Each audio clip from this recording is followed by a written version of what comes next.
Olá, meninos, bom dia. Aqui é o professor Cristiano de Sociologia. Essa aula para os alunos do primeiro ano do Colégio Delos, seguindo a sequência do nosso conteúdo.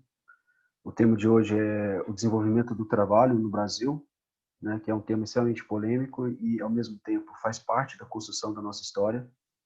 Antes de tudo, falar do Brasil é falar de um Estado-nação que se construiu no período da modernidade, pautado na escravidão, certo?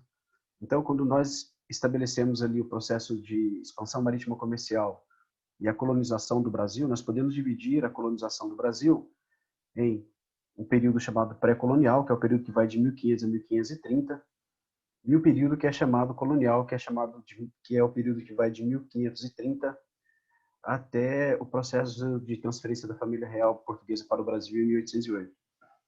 Então, o interessante de pensar o desenvolvimento do trabalho no Brasil é você partir primeiro do modo de produção que foi utilizado aqui no período da colonização, né, da chamada divisão do Brasil em 15 capitanias hereditárias doadas a 12 capitães donatários.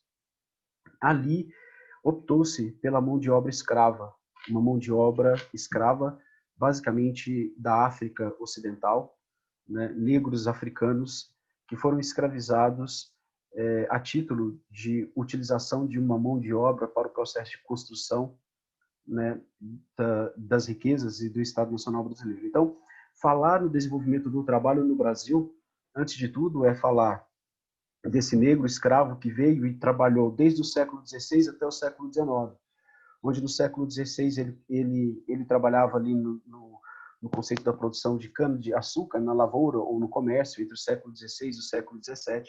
A partir do século XVIII, esse negro ele foi deslocado da lavoura e do comércio local, né, para o extrativismo mineral, que foi o período da extração do ouro, uma sociedade efêmera, pobre e com um alto fiscalismo lusitano, desencadeando inúmeros movimentos sociais na época. E esse mesmo negro que parte ali desse processo de transição, né, de um extrativismo mineral para uma agropecuária e, consequentemente, as questões abolicionistas do segundo reinado de Pedro II, que determinam ali, através da Lei Eusébio de Queiroz, Lei do Sexagenário, Lei do Ventre Livre, e culminando com a abolição da escravidão, com a Lei Áurea, nós podemos perceber que esse negro, ao ser liberto, ele é liberto em 13 de maio de 1888, mas ele não recebe nenhum apoio e muito menos direitos civis, políticos e sociais dentro do cenário político brasileiro. Então, esse processo de transição, como está dizendo aqui, ó, do trabalho livre no Império, né, após a abolição da escravidão, culminou naquilo que nós chamamos de imigração europeia, né, uma mão de obra assalariada já naquele momento.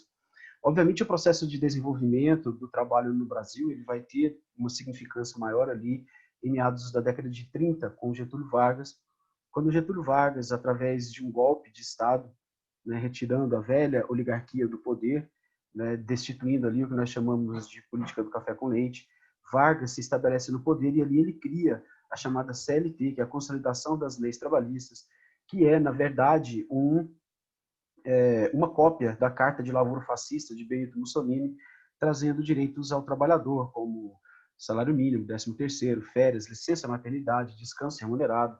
Ou seja, a partir daquele momento, observou-se que os indivíduos, eles não, para serem e para exercerem a cidadania plena, eles precisavam ter não apenas direitos civis e direitos políticos, mas que precisavam também ter direitos sociais. E dentre eles, as leis trabalhistas se configuravam como um avanço no processo de trabalho do Estado Nacional Brasileiro.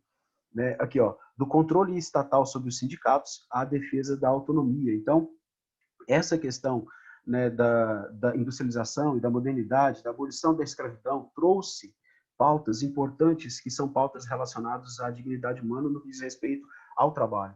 Né? Então, nós percebemos que o surgimento de sindicatos defendendo categorias é algo muito, muito comum no Brasil ali a partir dos anos 30.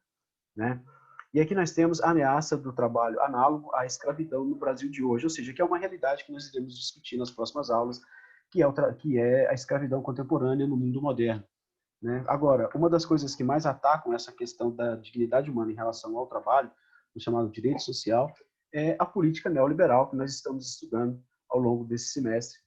Né? A questão do neoliberalismo, cuja principal característica dele é a flexibilização das leis do trabalho, né, e ampliação da exploração capitalista. E isso é diretamente impactante no desenvolvimento e da qualidade do trabalho no Estado Nacional Brasileiro. Obrigado.